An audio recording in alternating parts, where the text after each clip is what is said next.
Hello friends, നമുക്കിന്ന് ഉരുളക്കിഴങ്ങ് വറുക്കാം.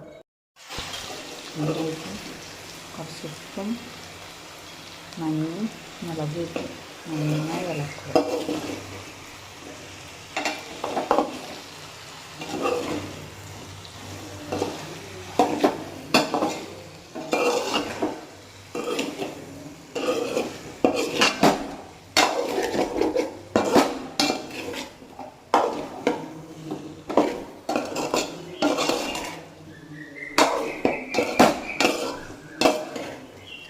മുളകും മല്ലിയും നന്നായിട്ട് ഇങ്ങനെ ഇളക്കിയ ശേഷം കുറച്ച് അതിന് ഫ്രൈ ആവാൻ വേണ്ടി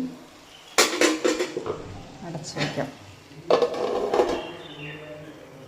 ഓക്കെ, ഇടയ്ക്ക് ഇങ്ങനെ തുറന്നൊന്ന് ഇളക്കി കൊടുക്കുക, അല്ലെങ്കിൽ ഒന്ന് അടുപ്പിട്ട് ഇങ്ങനെ നന്നായി ഇളക്കിയിട്ട് നന്നായിട്ട്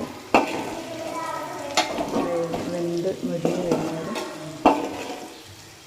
വറുത്തെടുക്കാം.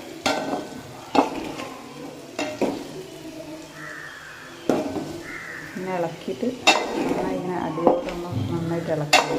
അടുപ്പിച്ചിട്ട് നോക്കണം, ഇടയ്ക്ക് ചെക്ക് ചെയ്ത് നോക്കിയതിന് ശേഷം വീണ്ടും അടച്ച് വയ്ക്കുക. ഓക്കെ, നന്നായിട്ട് വെന്ത് വന്നിട്ടുണ്ട്. ഇതാ നന്നായിട്ട് മുരിഞ്ഞിട്ടുണ്ട്. ഇതാ കഴിച്ചാൽ നല്ല ടേസ്റ്റ് ആയിരിക്കും. ഇഷ്ടപ്പെട്ടാൽ ലൈക്ക് ചെയ്യുക, സബ്സ്ക്രൈബ് ചെയ്യുക. Okay, thank you.